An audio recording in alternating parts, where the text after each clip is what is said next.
মহিলাদের স্তন শুকিয়ে যাওয়ার বিভিন্ন কারণ থাকে।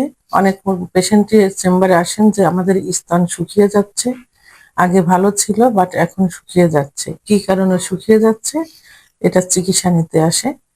তো স্তন শুকিয়ে যাওয়ার বিভিন্ন কারণ থেকে থাকে। প্রথম যে কারণ সেটা হলো হরমোন শুকিয়ে গেলে, কমে গেলে। হরমোন, মহিলাদের শরীরে এক ধরনের হরমোন থাকে, সেটা হলো ইস্ট্রোজেন হরমোন। এই হরমোন কমে গেলে স্তন শুকিয়ে যায়।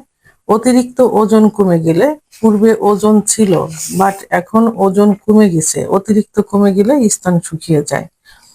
আবার শরীরে কিছু হরমোন রোগ, যেমন থাইরয়েড হরমোন ইত্যাদি হরমোনগুলো কমে গেলে স্তন শুকিয়ে যায়। অর্থাৎ এই হরমোনের রোগ হলে, থাইরয়েড হরমোন হলে স্তন শুকিয়ে যায়। দীর্ঘদিন যদি বাচ্চা বুকের দুধ পান করে তাহলে কিন্তু হরমোন স্তন শুকিয়ে যায়। কারণ যখন বুকে বাচ্চা পেটে আসে, গর্ভে আসে, 3 মাস পরেতেই কিন্তু দুধ বাড়তে থাকে। তারপর যখন বাচ্চা ডেলিভারি হয় তখন বুকের দুধ পান করে বাচ্চা কিন্তু বেঁচে থাকে, মানে বড় হতে থাকে।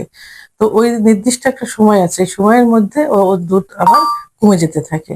এই দুধ কমে গেলে তখন স্তন শুকিয়ে যায়।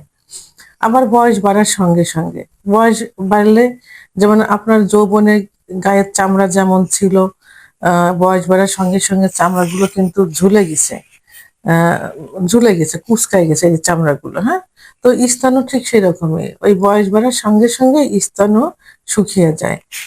তো এর জন্য, এবং পুষ্টিকর কিছু খাবার অনেক মহিলারা কিন্তু বাসায় ঠিক মতো খায় না, সেই পুষ্টিকর খাবারে এবং মানসিক কিছু চাপ থাকে, এই চাপের কারণে স্তন শুকিয়ে যায়।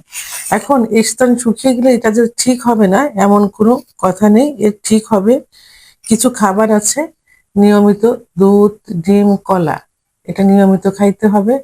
পাশাপাশি সাবু আছে না, বাচ্চাদের যে সাবু খায়, এই সাবুদানা খাওয়াতে হবে। সাবুদানা দুধের সঙ্গে পায়েস যেমন রান্না করে, এরকম পায়েস রান্না করে সাবুদানা খাইতে হবে। খাইলে স্তন আস্তে আস্তে শুকিয়ে যাওয়া স্তন একটু বড় হতে থাকবে।